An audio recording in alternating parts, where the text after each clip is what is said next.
Johnny está dizendo que o Galo não tem rival, né? Em Minas Gerais, não tem rival não?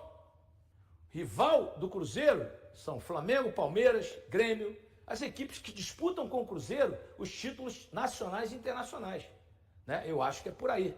Mas é uma turma invejosa, odiosa, né? Não se discute com os odiosos, não se discute com haters. Se eles acham que eles são os melhores, deixa pra lá. Não discutam com idiotas. É aquela história também do burro, do tigre e do leão, né? O burro chegou pro tigre e falou: a grama é azul. O tigre falou: não, a grama é verde. O burro falou: não, a grama é azul. Não, a grama é verde. Não, é azul. É verde. Vamos falar com o Rei Leão, que é o rei da selva. Foram lá, chegaram os dois. No Leão: Rei Leão, tem uma pergunta para fazer. Ok. Mas aquele que tiver errado vai ficar 6 anos sem falar. Ok, beleza. Aí o burro virou: Rei Leão, eu tô falando pro tigre que a grama é azul. Né, a grama é azul, Rei Leão, afirmando. O Rei Leão falou: é. O burro foi embora todo contente.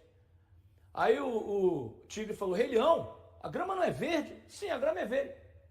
Mas você vai ficar 6 anos sem falar. Mas por que se eu falei certo, a grama é verde? E quem errou foi o burro. Ele falou: porque você discutiu com um idiota. E com idiota não se discute. Então você vai ficar 6 anos sem falar. E puniu o tigre.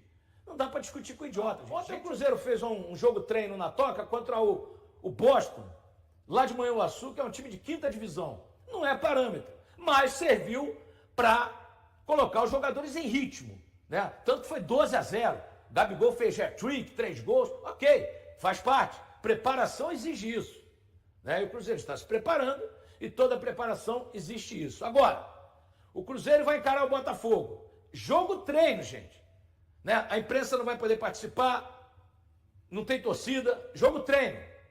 Jogo treino. Então, é um jogo para o técnico observar, para que ele faça suas alterações, para que ele teste uma equipe, para que ele teste a outra. É por aí, né? É assim que vai funcionar. E depois vai pegar o Bragantino aí já quase perto de estrear no dia 29 contra o Mirassol no Mineirão. E como eu já disse, cada jogo do Brasileirão é uma decisão. Como o Cruzeiro não ganha competição desde 2014, já se vão 10 anos, 11 agora, então eu apostaria muito no Brasileirão, que é uma competição de regularidade. Normalmente a equipe mais regular chega e ganha, né? Eu apostaria nisso. Agora, não pode largar a Sul-Americana e nem a Copa do Brasil, que ele é o maior vencedor de Copas. É o rei de Copas, né? Que é a Copa do Brasil. O Cruzeiro tem 6. Quem tem mais tem 6. E o Cruzeiro é um time do mundo, né, gente? O Cruzeiro é um time que tem 4 brasileiros, 6 Copas do Brasil, 2 Supercopas Libertadores, quando era disputada pelos grandes campeões da Libertadores. Tinha time aí que nem cheirava Libertadores ainda e o Cruzeiro já era campeão. E, é claro, né, as 6 Copas do Brasil, que são as competições espetaculares, né, que o Cruzeiro tem para mostrar para a China Azul. O CT Pedro Lourenço, né, a Toca da Raposa 2 vai chamar CT Pedro Lourenço, está sendo reformado. Vão fazer um museu lá dentro e a história do Cruzeiro vai estar lá dentro. Essa grandiosa história do Cruzeiro, que naturalmente é um dos clubes mais vencedores do país. Aliás, eu postei hoje, em Libertadores, Cruzeiro e Flamengo dividem a primeira colocação em pontuação. Cruzeiro e Flamengo dividem a primeira colocação, né, na Libertadores. Olha a importância do Cruzeiro. Aí vem mais abaixo São Paulo, aí vem Palmeiras, Grêmio, Cruzeiro em primeiro lugar dividindo com o Flamengo. Vejam vocês, né, a história. E um detalhe, né, gente? Só conta história quem tem. Quem não tem história para contar, não pode contar. E um clube é feito pela sua história, pelos títulos conquistados, pelas taças importantes que o clube ganha. E essa história ninguém apaga, né? O Cruzeiro já caiu para a Série B, o Corinthians, o Grêmio, o Palmeiras, e ninguém apagou a história desses gigantes do futebol, né? Porque são equipes gigantes, né? São equipes gigantes. Então não adianta o cara ter inveja, porque o Cruzeiro tem isso, tem... O Cruzeiro tem, gente. Quem não tem, vai buscar, vai tentar buscar. Porque a galeria de troféus do Cruzeiro é uma galeria rica de troféus nacionais e internacionais, né? É o que a gente percebe, é o que a gente sabe, é a história. E contra números não há argumento, né? A história conta isso, né? Flamengo, Palmeiras, São Paulo, Grêmio, Cruzeiro. são as equipes que ganham títulos nacionais e internacionais importantes e que estão na história. E o Cabuloso vai vir forte, o Cabuloso está tendo 38 dias de pré-temporada, tem a obrigação de estrear no Campeonato Brasileiro, vencendo o Mirassol, de jogar com seriedade a competição, porque cada jogo é uma decisão, e quando você perde pontos para equipes que vão brigar para não cair, que eu imagino será o caso do Mirassol, são pontos irrecuperáveis. Irrecuperáveis. Então, é fundamental dar importância ao Campeonato Brasileiro, da primeira à última rodada. Como o técnico do Cruzeiro é europeu, ele vai saber dar essa importância. Porque tem técnico brasileiro que fala assim, vou priorizar o mata-mata, vou priorizar a Copa do Brasil, vou priorizar a Sul-Americana. Não. As três competições têm um peso importante, sendo que o Brasileirão, por ser um campeonato disputado da primeira à última rodada em pontos corridos, cada jogo é uma decisão. E em sendo cada jogo uma decisão, a equipe tem que entrar forte, a equipe tem que entrar focada, porque o ponto que você perde, ou os 2 pontos, ou os 3 pontos, naquele jogo do turno, esses pontos farão faltas lá no final, quando você vai fazer, o cômputo para ver se dá para ser campeão ou não. Pô, perdi aquele jogo com o Mirassol. Aí já complica. Então, quando você pega uma equipe fraca, você tem que ganhar, se possível golear, porque é assim que tem que fazer.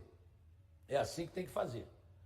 Uma equipe gigante, quando pega uma equipe fraca, ela respeita essa equipe fraca, goleando. Então, é por aí. Eu acho que o Cruzeiro contratou jogadores importantes, vencedores, campeoníssimo. O Gabigol tem 2 Copas do Brasil, 2 Libertadores e 2 Brasileirões no Flamengo. O Dudu a mesma coisa no Palmeiras. Então, são jogadores consagrados que não esqueceram de jogar bola. O Dudu já está voltando à sua forma, o Gabigol ainda não. Espero que essa pré-temporada sirva para que o Cruzeiro possa recuperar alguns jogadores, e dar espaço aos jovens. Eu já disse, eu gostaria de ver um meio-campo com o Rodrigo e o Christian. Eu tiraria o Romero, que é um jogador que só tem raça, mas que toma aqui, entrega ali, toma aqui, entrega ali, erra passe de 3 metros. Aí fica difícil. Então eu acho que é por aí. É preciso ter mais seriedade. O presidente Pedro Lourenço tem cobrado muito, tem cobrado dos jogadores, do técnico e de vários setores do clube, porque ele é um dos primeiros a chegar, chega cedo, e está fazendo reuniões sucessivas para que a coisa possa melhorar, e tem que melhorar. Porque o Cruzeiro paga antecipadamente os salários, tem toda a infraestrutura, e esse futebol pífio mostrado no Campeonato Mineiro não é coerente com o tamanho do Cruzeiro. Então o Cruzeiro precisa mostrar ao seu torcedor que lota o estádio. Veja a média de público do Cruzeiro. Espetacular no Campeonato Rural, hein? No Campeonato Rural. Então é fundamental que os jogadores deem uma resposta ao seu torcedor que apoia o tempo todo. O Cruzeiro está treinando, o Cruzeiro não vai ter desculpas. O Cruzeiro vai entrar no campeonato contra o Mirassol, vai jogar o Campeonato Brasileiro contra o Mirassol, estreando na competição dia 29, um sábado, no Mineirão lotado com 60 mil pessoas, e não tem desculpa. Porque o Cruzeiro está fazendo uma pré-temporada, nenhum outro clube brasileiro terá a pré-temporada que o Cruzeiro tem. Os outros estão treinando no rural, os campeonatos rurais pelo país, e o Cruzeiro foi eliminado vergonhosamente e está apenas treinando e se preparando para estrear no Brasileiro, na Copa do Brasil e na Sul-Americana. Então, é preciso dizer isso. Foi eliminado de forma vergonhosa, porque a obrigação dos grandes times é chegar, à final. E o Cruzeiro não chegou. Palmeiras, Corinthians, São Paulo e Santos, os 4 grandes chegaram às semifinais. 2 deles, claro, o Corinthians já avançou, amanhã tem Palmeiras e São Paulo. Então é o certo, porque são competições tão fracas, tão ridículas, sem apelo financeiro, sem apelo técnico, que é fundamental você chegar à decisão. O Cruzeiro enfrentará o Botafogo em busca de uma recuperação nesta temporada, aproveitando seu histórico positivo contra o adversário. O duelo ocorrerá no próximo sábado e contará com 2 treinadores portugueses à frente das equipes. Embora a partida tenha o caráter de amistoso, a importância do resultado é amplificada quando se trata de dois grandes clubes do país, especialmente quando um deles é o atual campeão brasileiro. Assim, o confronto do Cruzeiro contra o Botafogo, marcado para o sábado, 15 no estádio Newton Santos, no Rio de Janeiro, desperta interesse. A realização do jogo foi confirmada neste sábado, 8. Para ambas as equipes, esta pode ser uma oportunidade de reabilitação após um começo de temporada desastroso. O Botafogo não conseguiu se classificar para as semifinais do campeonato estadual, enquanto o Cruzeiro foi eliminado pelo América, ficando fora da final contra o Atlético. O Botafogo apresentará o técnico português Renato Paiva, que assumiu após um período sob a direção de interinos, já que o anterior treinador, Arthur Jorge, não deu continuidade ao trabalho em 2025. Por sua vez, o Cruzeiro também contará com um treinador português, Leonardo Jardim. Apesar de não ter conquistado vitórias nas 3 partidas oficiais que disputou pelo Campeonato Mineiro, este amistoso representa uma estreia para ele, pois teve mais de um mês para preparar a equipe para os próximos desafios. No duelo contra o Botafogo, o Cruzeiro possui um histórico bastante favorável. Desde novembro de 2016, quando perdeu por 2-0 no Mineirão em um confronto do Campeonato Brasileiro, a equipe não sofre derrotas em jogos oficiais contra os cariocas. Desde então foram 13 partidas com 5 vitórias e 8 empates. No ano passado, o Cruzeiro venceu os 2 encontros pelo Brasileiro contra o campeão, 3-2 em Belo Horizonte e 3-0 fora de casa no retorno. E aí, galera? O que acharam? Deixem nos comentários. Não se esqueçam de deixar o like e de se inscreverem no canal e acionar o sininho para receber as notificações. Até mais, Nação Celeste! Vamos pra frente!